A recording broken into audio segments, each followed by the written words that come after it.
जाना है। ले लेंगे, कहाँ जाएंगे? जाना है, दिल्ली में तो रहना सर। और दिल्ली मैं तो आया, कार्यक्रम बहुत लगे। चलो चलिए 2 शब्द के लिए मैं उनसे निवेदन करता हूं, सीधे सीधे बिना किसी भूमिका के, क्योंकि जाना है आगे। एक बार तालियां बजाकर अपना मन, अपनी ऊर्जा उनको प्रदान कर दे कि आप उनको ध्यान से सुनने वाले। जोरदार तालियां पीछे तक, जहां तक मेरी आवाज जा रही है, एक बार तालियों से आमंत्रित कर दे कि आप सुनने के लिए तैयार हैं। यहाँ पर ध्यान आपका इस ओर है, मंच की ओर है।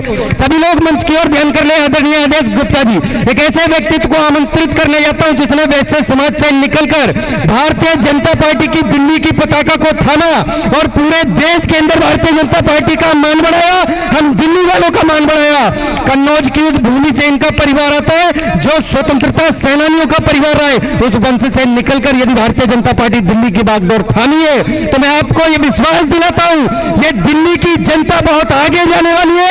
इसके सुखों की, हित की रक्षा करने वाला एक वैश्य समाज का भामाशाह हमारे बीच आ चुका है। जोरदार ताली से आमंत्रित कीजिए आदेश गुप्ता जी को। धन्यवाद भुवनेश जी। एक बार जोरदार उद्घोष जयकारा लगाएंगे। बोलो महाराजा अग्रसेन भगवान की, बोलो महाराजा अग्रसेन भगवान की, बोलो कुलदेवी महालक्ष्मी जी की, बोलो कुलदेवी महालक्ष्मी जी की, भारत माता की वंदे। आज भुवनेश सिंगल जी जो बड़े ऊर्जावान, लगातार समाज और देश के हित में काम करते हैं, उन्होंने एक पूरे कार्यक्रम का आयोजन किया। अखिल भारतीय अग्रवाल सम्मेलन के तत्वावधान में युवा शाखा। ऐसे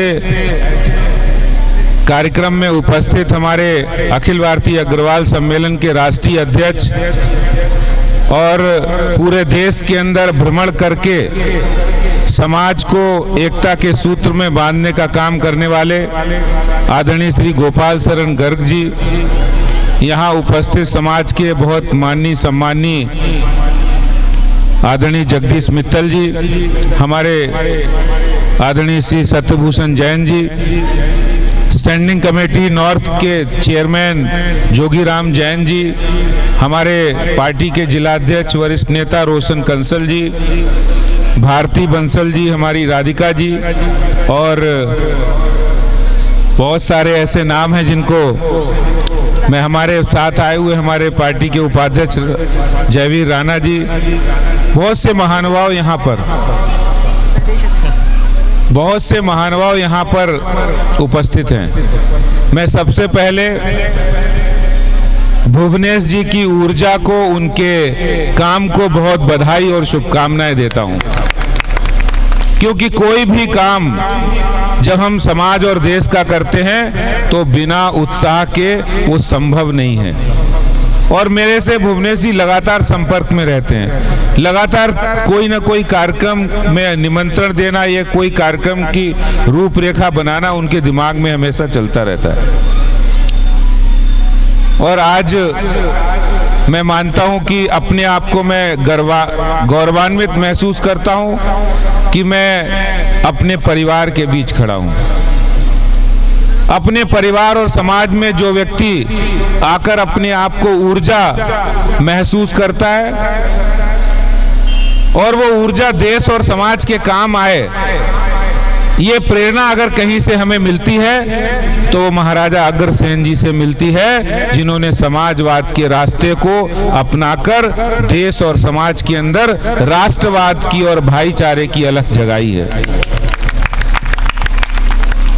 अगर आज सरकार, नरेंद्र मोदी जी की सरकार कोई योजना लाती, जिस अंत्योदय की बात करते हैं, समाज में जो अंतिम सीढ़ी पर बैठा व्यक्ति उसको राष्ट्र और समाज की मुख्यधारा में शामिल हो, इसकी अगर कोई बात करते हैं तो वो बात की प्रेरणा अगर कहीं से मिलती है तो महाराजा अग्रसेन जी के समाजवाद के सिद्धांत से मिलती है। जब उन्होंने अग्रोहा राज्य की स्थापना में, कोई व्यक्ति जो अग्रोहा राज्य में आएगा उसको 1 ईंट 1 रुपया सब व्यक्ति देंगे, उसको मिलकर उसको संबल प्रदान करेंगे, उसको आवास भी देंगे और उसको काम करने के लिए पैसा भी देंगे।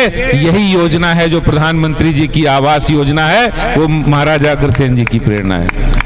यही योजना है जो स्टैंड अप और स्टार्टअप करने की योजना है। किसी गरीब के पास, किसी पिछड़े वर्ग के पास, कोई एससी समाज का व्यक्ति है, उसके पास अगर पैसा नहीं था तो महाराजा अग्रसेन जी के राज्य में जब आता था तो उसको पैसा भी मिलता था और छत भी मिलती थी। ये महाराजा अग्रसेन जी का सिद्धांत नरेंद्र मोदी जी ने अपने कामों से करके दिखाया है, क्योंकि वो किसी समाज, जाति और सीमाओं से परे थे। महाराजा अग्रसेन, उन्होंने छात्र धर्म का अपने जीवन पर्यंत पालन किया। सूर्यवंश की पताका को उन्होंने देश के अंदर आज से 5000 साल पहले जो मानक स्थापित किए, आज भी उनके मानकों पर जो सरकार चलती है, यानी भगवान राम ने एक मर्यादा स्थापित की थी, एक आदर्श स्थापित किया था। उसके बाद महाराजा अग्रसेन जी ने उस आदर्श को आगे बढ़ाने का काम किया और आज देश में नरेंद्र मोदी जी की सरकार भी महाराजा अग्रसेन जी और मर्यादा पुरुषोत्तम भगवान श्री राम जी की प्रेरणा से देश सेवा और समाज सेवा के काम में लोगों को, गरीबों को, पिछड़ों को समाज की मुख्य धारा में जोड़ने का काम कर रहे हैं। मैं भुवनेश जी को और गोपाल जी शरण जी, जो लगातार समाज के काम में लगातार काम करते हैं, मैं उनको बहुत साधुवाद देता हूं। पिछली बार मुझे अग्रवा धाम जाने का निमंत्रण था, लेकिन मैं नहीं जा पाया, मुझे बहुत अफसोस हुआ। लेकिन मैं ये विश्वास दिलाता हूं गोपाल जी को, अगली बार हम वहां कार्यक्रम में जाएंगे। कार्यक्रम रखे नहीं रखे, वहां दर्शन करने के लिए जाना है। बहुत बहुत धन्यवाद, आपने यहाँ बुलाया, मेरा सम्मान किया, इसके लिए मैं हृदय की गहराइयों से आपका बहुत शुक्रगुजार हूँ, धन्यवाद करता हूँ। जय हिंद, जय भारत, जय समाज। बहुत बहुत